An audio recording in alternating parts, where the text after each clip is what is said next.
મિત્રો, શું તમારા બેંક ખાતામાંથી અચાનક પૈસા કપાઈ જાય છે અને તમને ખબર પણ નથી હોતી? ક્યારેક ઓટીટી સબસ્ક્રિપ્શન તો ક્યારેક જૂની ઈએમઆઈ.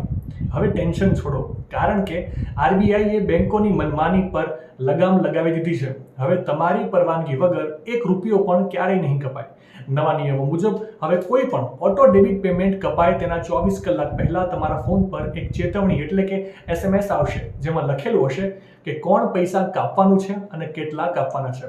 જો તમને લાગે કે આ પેમેન્ટ ખોટું છે તો તમે તેને તરત જ અટકાવી શકો છો. એટલે કે હવે પાવર તમારા હાથમાં છે.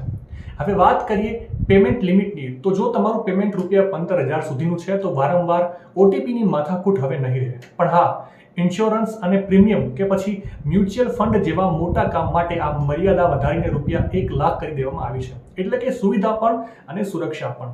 બીજી એક મોટી રાહત, જો તમારું ડેબિટ કે પછી ક્રેડિટ કાર્ડ એક્સપાયર થઈ જાય અને પછી નવું કાર્ડ આવે તો તમારે ફરીથી બધી જ વિગતો ભરવાની જરૂર નથી. તમારું ઈ મેન્ડેટ આપમેળે નવા કાર્ડ પર ટ્રાન્સફર થઈ જશે. તમારી ઈએમઆઈ કે બિલ અટકશે નહીં. તો હવે બેફિકર થઈ જાઓ. પણ હા, યાદ રાખજો, ફાસ્ટેગ અને મેટ્રો કાર્ડ પર આ નિયમ લાગુ પડતો નથી. માહિતી સારી લાગી હોય તો વધારે શેર કરજો અને આવી જ અવનવી માહિતી માટે સંદેશ ડિજિટલ સાથે જોડાયેલા રહેજો.